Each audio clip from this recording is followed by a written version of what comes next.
नहीं बढ़िया। और चलिए हमारे वक्ताओं को फिर से धन्यवाद। हम स्टेज खाली कर रहे हैं। अब 1 मिनट के लिए कुछ ऑफ टॉपिक सवाल लेंगे। शुक्रिया। तो हम कुछ ऑफ टॉपिक से शुरू करेंगे। हॉली, मैं बस हमें 1 सेकंड दीजिए ताकि माइक पहुंचा सकें। आज काफी बड़ा हॉल है।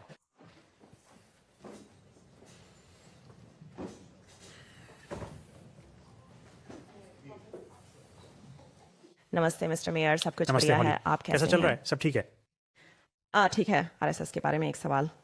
भारतीय दक्षिणपंथी अर्धसैनिक संगठन इस वीकेंड मेडिसन स्क्वायर गार्डन में एक रैली करने की योजना बना रहा है और इस रैली के खिलाफ विरोध प्रदर्शन हो रहे हैं, जिसमें से एक अभी सिटी हॉल में चल रहा है, मुझे लगता है।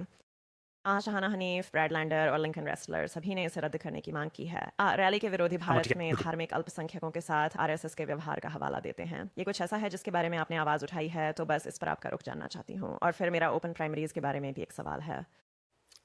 आप मुझे सवाल दे सकती हैं? खैर, आपके कैंपेन का पूरा मकसद वोटर्स का दायरा बढ़ाना था। उस वायरल वीडियो से ट्रंप के वोटर्स तक आपकी पहुंच बनी, जबकि बहुत से लोग आपकी उम्मीदवारी को हाँ जी, हाँ जी। गंभीरता से नहीं ले रहे थे। फिर आपने पैठ बनाई, दायरा बढ़ाया और ज़्यादा लोगों को वोट के लिए रजिस्टर कराया। तो मैं बस आपसे ये पूछना चाहती हूँ कि ये बात अब ओपन प्राइमरीज का विरोध करने से कैसे मेल खाती है, जो मुझे लगता है कि 10 लाख से ज़्यादा गैर संबद्ध वोटर्स को इस हाँ प्रक्रिया जी, का हाँ, बिल्कुल। हिस्सा बनने की अनुमति देगा। मेरा मानना है कि हमारे इस कैंपेन ने ये दिखा दिया है कि मौजूदा सिस्टम ज़्यादा लोगों की भागीदारी के खिलाफ नहीं है, और असल में ये इस बात पर निर्भर करता है कि आप अपना कैंपेन कैसे बनाते हैं, आप लोगों तक कैसे पहुंचते हैं, और ये भी कि क्या आप ज़्यादा से ज़्यादा लोगों को रजिस्टर करने के लिए प्रोत्साहित कर रहे हैं, अपना रजिस्ट्रेशन वहां बदलने के लिए जहां वे असल में रहते हैं, और ये भी कि आप जो भी राजनीतिक गठबंधन बना रहे हैं उसमें उनके लिए वाकई कोई जगह है। और चुनाव के अंत में मुझे लगता है कि हमें 10 लाख से ज़्यादा वोट मिले, जो मुझे लगता है कि 60 के दशक के बाद ऐसा करने वाला पहला मेयर कैंपेन था। मुझे नहीं पता कि लिंडसे के बाद से शायद। और इसने मुझे दिखाया कि ज़्यादा न्यूयॉर्क वासियों को साथ लाना मुमकिन है। ये आपके बनाए नियमों का सवाल नहीं है, ये इस बात का भी सवाल है कि आप उनके साथ कैसे जुड़ना चाहते हैं।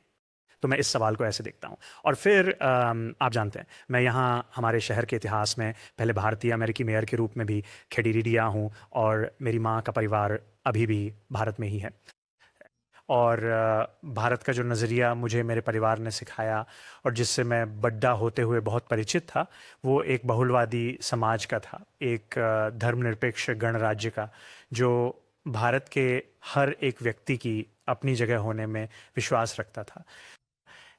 ऐसे आंदोलन का उदय देखना बेहद परेशान करने वाला है, जो पूरी तरह बहिष्कारी नज़रिए पर टिका है। मैं इसका कड़ीडीडीएचा विरोध करती हूँ, न केवल एक भारतीय अमेरिकी के तौर पर, बल्कि उस शहर की मेयर के रूप में भी, जो हर इंसान की जगह होने में विश्वास रखता है, चाहे उनका रंग, नस्ल, धर्म या मूल कुछ भी हो।